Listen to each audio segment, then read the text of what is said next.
ചെല്ലുമ്പോൾ ഇവിടെ ഒരു വാതിൽ, അവിടെ ഇതൊരു മുറിയാണ്. ആ വാതിൽ തുറന്ന് രേഷ്മ മകള് വന്നു. അപ്പോൾ ഞാൻ ചോദിച്ചു, ഇനി വേറെ ഉണ്ട്? ഇനിയുണ്ട്, അവനുണ്ടെന്നേ, അവനുണ്ട്. ഇല്ല, അവനിവിടെ ഇല്ലേടി, അവനുണ്ട്. ഞാൻ വിളിക്കാം. രാജേഷേ നീങ്ങ വന്നേ, ദേ അപ്പുറത്തെ മുറിയിൽ നിന്ന് രാജേഷ്. അപ്പൊ ഞാൻ ചോദിച്ചു, മൊബൈലിലാണോ നിങ്ങൾ ഈ അപ്പുറത്തെ ഇപ്പുറത്തെ മുറിയിലുള്ളവർ വിളിക്കുന്നത്? അച്ഛാ, ഇതാ ഭേദം.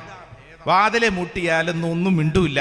24 മണിക്കൂർ മൊബൈൽ ഉണ്ടല്ലോ, ഈ വാട്സപ്പിലോ ഫേസ്ബുക്കിലോ ഇൻസ്റ്റാഗ്രാമിലായിരിക്കുമല്ലോ. അപ്പൊ അതുകൊണ്ട് മിക്കവാറും ചെവിക്കകത്ത് ഇയർഫോണും വെച്ച് അകത്തിരിക്കുന്നത്. നമ്മളിവിടെ കിടന്നുകൊണ്ട് അലമുറയിട്ടാലൊന്നും ഇതുങ്ങൾക്ക് അറിയത്തില്ല അച്ഛാ. അപ്പൊ അതുകൊണ്ട് മൊബൈലിൽ വിളിച്ചാൽ ഇങ്ങോട്ട് ഉത്തരം കിട്ടും.